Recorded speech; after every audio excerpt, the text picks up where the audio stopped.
Bien le bonjour tout le monde, je suis super content de vous retrouver pour cette nouvelle vidéo. Aujourd'hui avec ce petit tuto, je vais vous expliquer comment gagner de l'argent avec vos photos passivement. Bien souvent vous prenez des photos et vous les stockez sur votre ordinateur, sur votre disque dur, tout ça afin de prendre un petit peu de poussière et puis les voir de temps en temps. Mais si vous accordez un petit peu de temps avec l'astuce que je vais vous donner, vos photos vous rapporteront petit à petit de l'argent. Allez, c'est parti.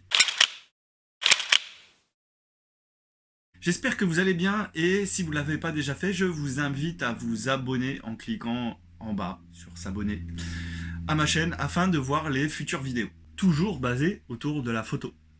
C'est le principe de ma chaîne.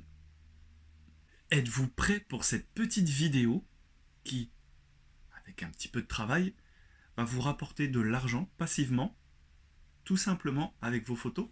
Vous avez vu comment je me répète depuis le début? Ils font tout ça sur internet. Vous savez, ils se répètent, puis au final, la vidéo, c'est les 2 dernières minutes.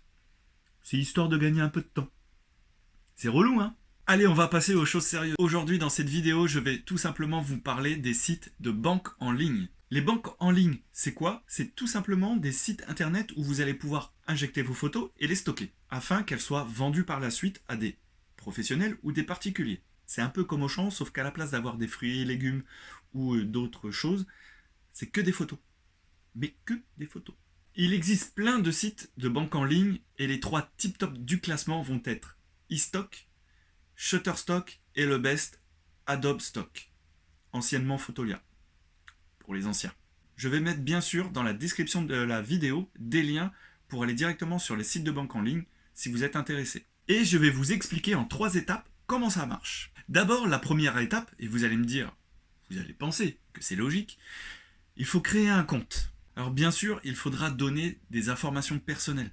C'est des sites de banque en ligne où vous allez stocker des photos ou par la suite ils vont vous virer de l'argent. Donc ils ne vont pas virer de l'argent à des inconnus.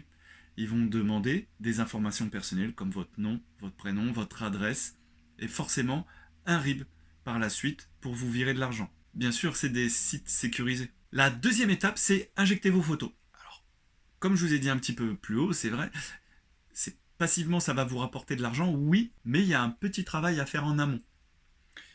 Sinon, tout le monde ferait ça en fait.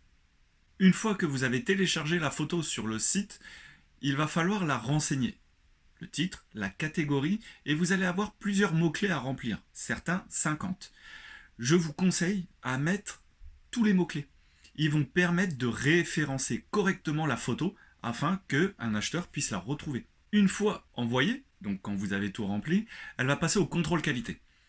Le contrôle qualité va permettre tout simplement que les gens n'envoient pas non plus n'importe quoi. La photo doit répondre à certaines règles, comme une bonne exposition. Et là, je vais vous donner le lien, là-haut, sur la vidéo que j'ai fait à propos de l'exposition, quand j'avais fait la trilogie sur la photographie. Il faut également que la photo soit nette, enfin le sujet. Bien sûr, le flou d'arrière-plan ne rentre pas en jeu. C'est pareil, lien, vidéo, la deuxième, sur les bases de la photographie, net et cadrage. Et bien sûr, pour trouver tous les réglages, pour faire correctement une photo bien exposée et bien réglée, je vous renvoie maintenant sur le dernier lien concernant la trilogie de la base en photographie que j'ai fait, qui parle tout simplement de la molette et des réglages qui sont sympas à connaître. En règle générale, les photos pas trop retouchées sont plus intéressantes que les autres. Pourquoi? Parce que les professionnels, quand ils vont acheter la photo, ils vont s'en servir pour faire de la pub. Donc ils vont eux-mêmes faire leur réglage ou du découpage qu'ils souhaitent pour faire la pub. La troisième étape, et la plus cool, c'est d'attendre. Attendre. Avant de recevoir le premier mail qui vous dira que la photo a été achetée. Alors le prix, il varie. Il varie de ce que j'ai constaté de quelques dizaines de centimes à plusieurs dizaines d'euros pour la vente d'une photo. Mais la photo peut être achetée non pas une fois, mais beaucoup de fois. Plusieurs milliers de fois. Donc au final, si une photo est très intéressante et qu'elle se vend quelques centimes plusieurs milliers de fois, ça chiffre. Je ne vous cache pas qu'au début, ça a du mal à tomber. Ça vient petit à petit.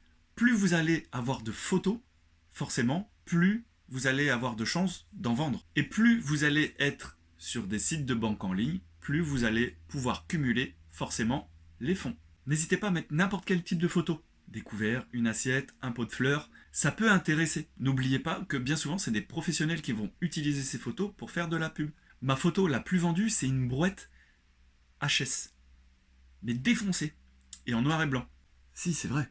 Si vous voulez plus de précision, n'hésitez pas à poser des questions dans vos commentaires, je répondrai à tous. Et si vous ne l'avez pas fait, je vous invite à vous abonner en cliquant ici. Et je vous dis donc à bientôt pour la prochaine vidéo.